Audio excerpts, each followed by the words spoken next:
Hello everyone and welcome back to Let's Play Sonic Advance 3. In the last part, we finished off our duties over in Ocean Base and made our way here into the 4th zone, Toy Kingdom. And now we're gonna pretty much wrap this place up and move into the next zone as is usual now. And hey, there's the Chao for this specific hub world. Now just to put a cap on something I brought up last time, I mentioned that my CPU fan for some reason was running real fast with the previous video in specific, and I opened it up again today just to see if it would still happen. Still did it. Open up this project file, CPU calms down.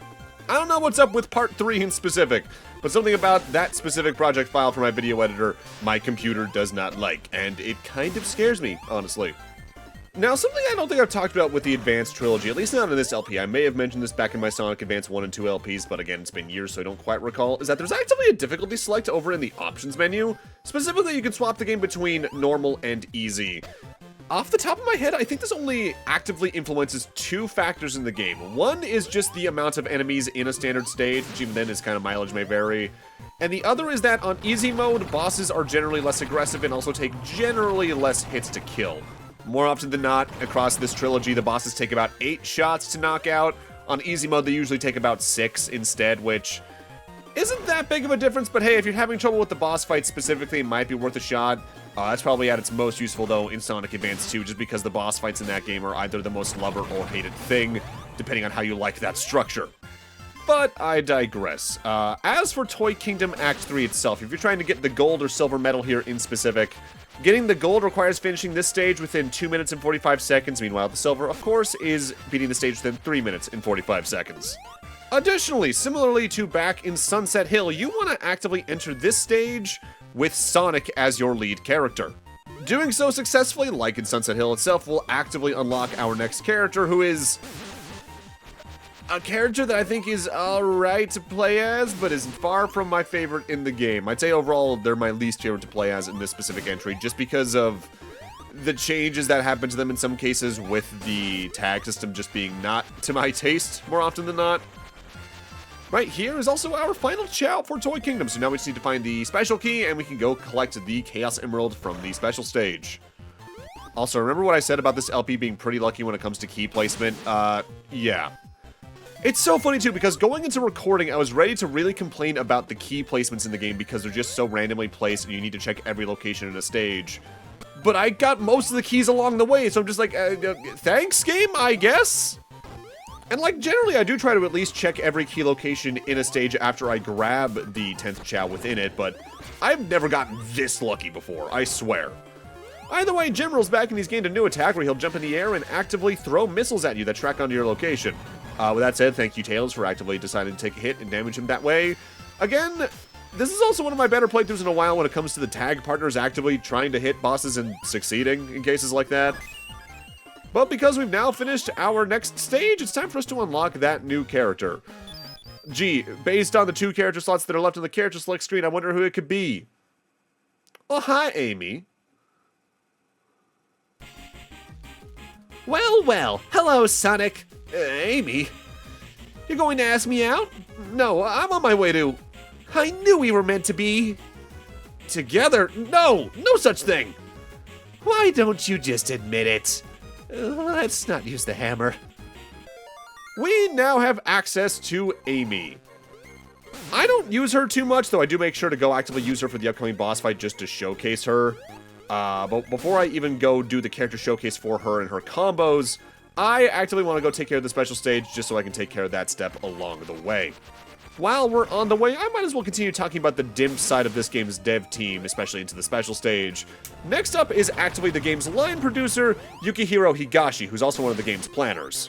They started out as an employee for SNK, namely doing planning work on another Sonic title, namely Sonic Pocket Adventure for the Neo Geo Pocket, and did similar work on Fatal Fury Wild Ambition for the PlayStation.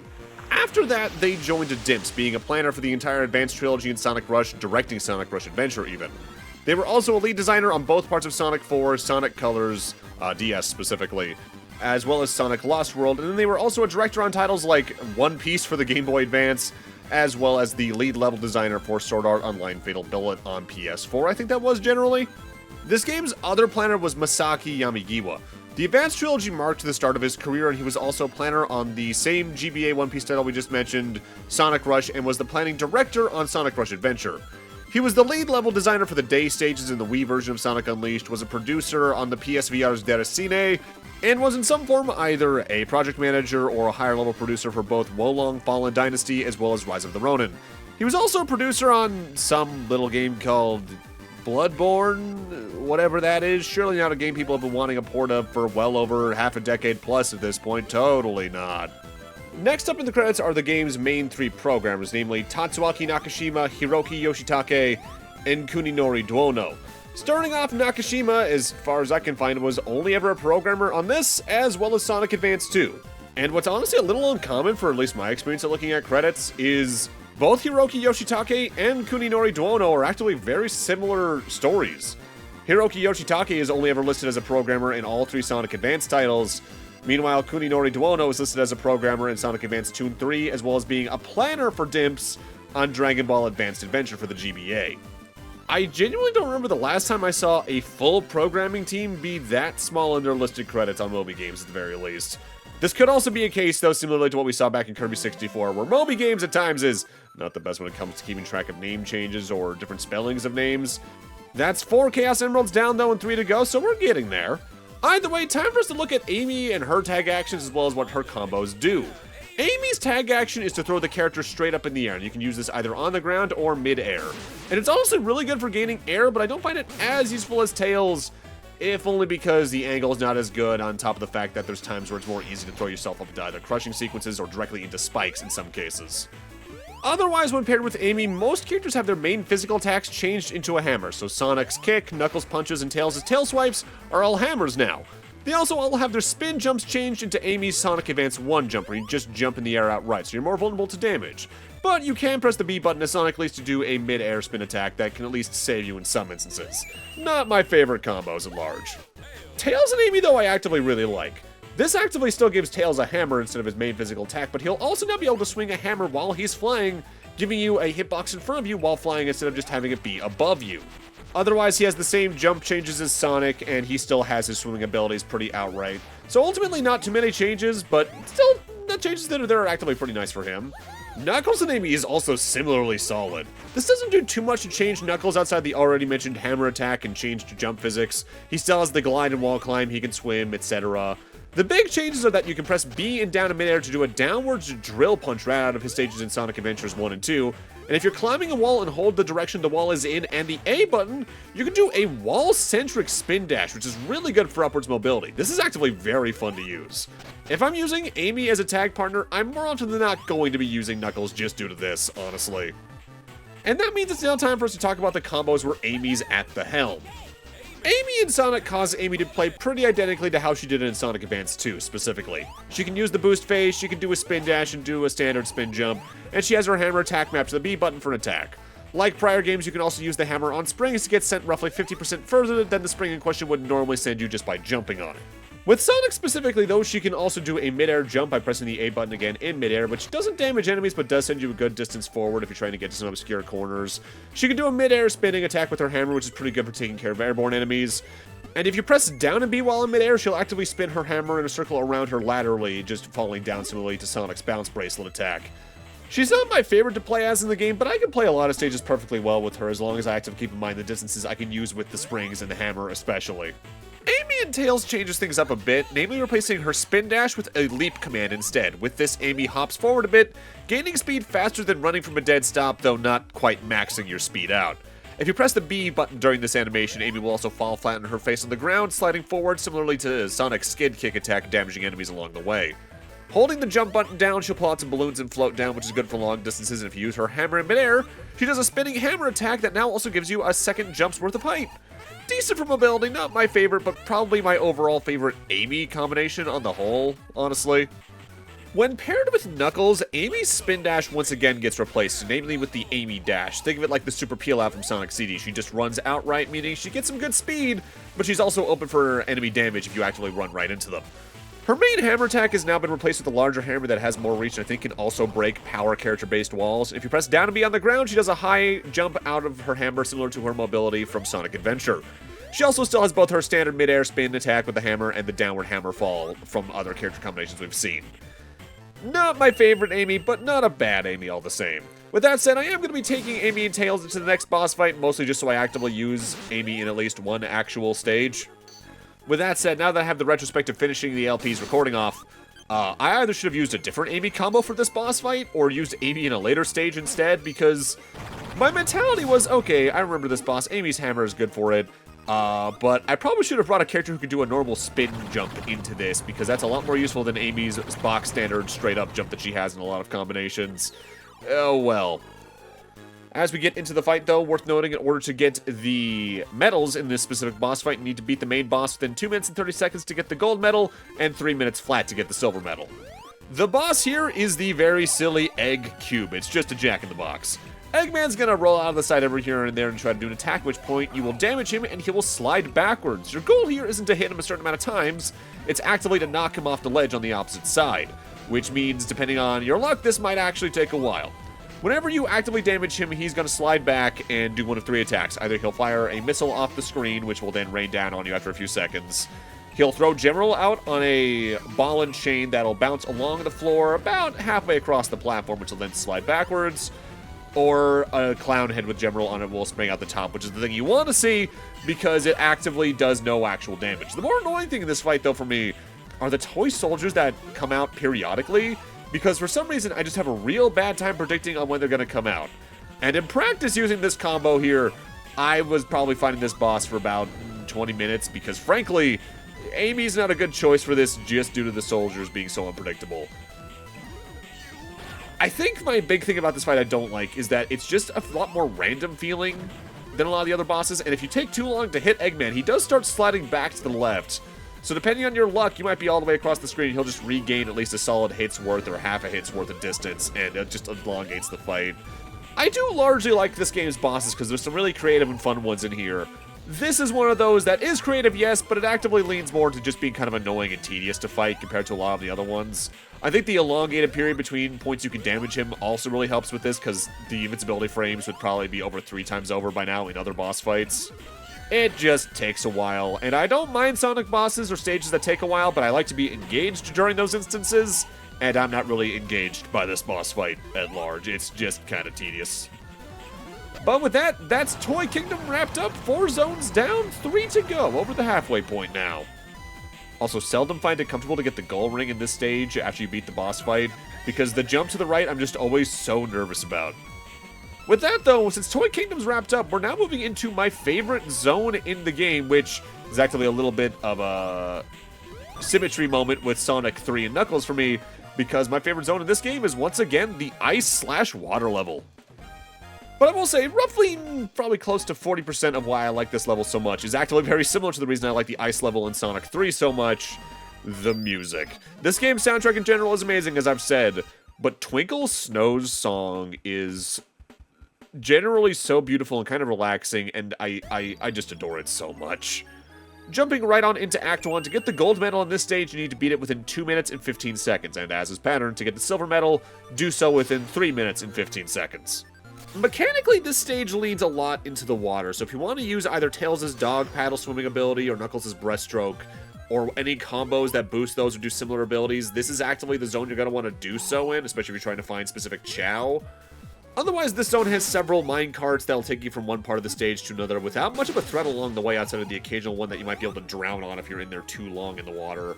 There's these ice generators you can either get sucked into as a hazard or jump into yourself that'll turn Sonic into a hedgehog-sicle and send him flying out at an upward angle that's pretty good for reaching some long distances, not for nothing, if you use it intentionally.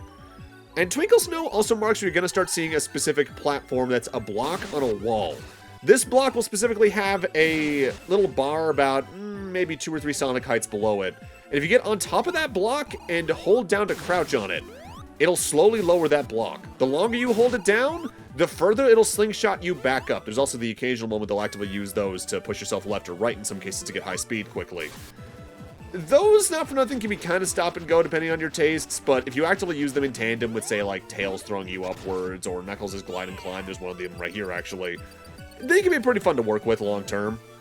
What is pretty nice about this specific stage as well is that there's not too many bottomless pits on the whole. There's actively a lot more than you'd think if you just look at the map outright, but a lot of those are actively pits below the minecart tracks, and you can actively just walk on the minecart tracks outright if you don't want to use them for some reason, and just completely ignore them. Although I think in some cases there is a big enough vertical climb at the end of a minecart track where you still need to use the actual cart. But that also might depend on what character combo you're doing. For instance, Knuckles might be able to climb up those. I don't think I've ever really used him too much in this stage off the top of my head. But you can try and do that, potentially. In the meanwhile, let's go back to talking about the game's development team. Specifically, the next credit set up is the designers, namely Kazuhiko Yamamoto, Yuko Yamanoe, Etsuko Hosokawa, Toru Nakanishi, and Tomohiro Ozawa. Kazuhiko Yamamoto started as a designer on the entire Advance trilogy, eventually being the art director for both Sonic Rush titles and the art manager for both Sonic Colors DS and Sonic Generations 3DS. They were also a director on that GBA One Piece game we brought up a few times now, a design manager for Freedom Wars on the Vita, and also credited as just a dev team member outright on Dragon Ball The Breakers back in 2022. Yuko Yamanoe was also a designer throughout the entire Sonic Advance trilogy, returning for similar roles in the Sonic Rush duology. They're also credited as a designer on Dragon Ball Evolution for the PSP and as an artist on Sonic 4 Episode 1 as well as Sonic Lost World. They're also an illustrator for that recent Fatal Fury game from last year and did stage character art for Street Fighter Cross Tekken. Also, something else that's in this stage more than a lot of the other stages prior or even afterwards, they brought back the boost hoops from Sonic Advance 1 and 2, but they're largely only in Twinkle Snow. There's a couple in the stages moving forward as well, but they're most prominently featured here on the higher routes in my memory. Twinkle Snow Act 2, though. In order to get the gold medal in this stage, you need to finish this stage within 3 minutes and 30 seconds. Getting the silver rank, of course, is finishing the stage within 4 minutes and 30 seconds as the pattern has been. And also, this is one of the earliest Chao in a stage off the top of my head. Mind you, I say that not for nothing. Largely 1 out of every 3 acts per zone usually has a Chao right near the entrance. It's just that sometimes you gotta look for them a little bit by either going on a higher or lower route immediately. Though the most direct they ever got with that was easily the first Chao in the game, which was like 5 feet after the start of Route 99, Act 1. Going back to the designers, next up is Etsuko Hosokawa, who was also a designer on the entire Advance trilogy, as well as that One Piece game, Sonic Rush Adventure, and Dragon Ball Evolution. They were also credited as an artist on Sonic 4 Episode 1 and Colors DS. After that, they were a lead stage artist for both Dragon Ball Xenoverse 1 and 2, and have worked largely since in business development. They're credited as doing such work on Earth Defense Force 6, EDF World Brothers 2, Varlet, and that recent City Hunter game from earlier this year. Moving on, Toru Nakanishi is another DIMPS member who is a former SNK employee. Namely, they did object design for the latter company over the years, specifically working on Art of Fighting 3 and King of Fighters 98, 99, and 2000 to name just a few projects during their stay there.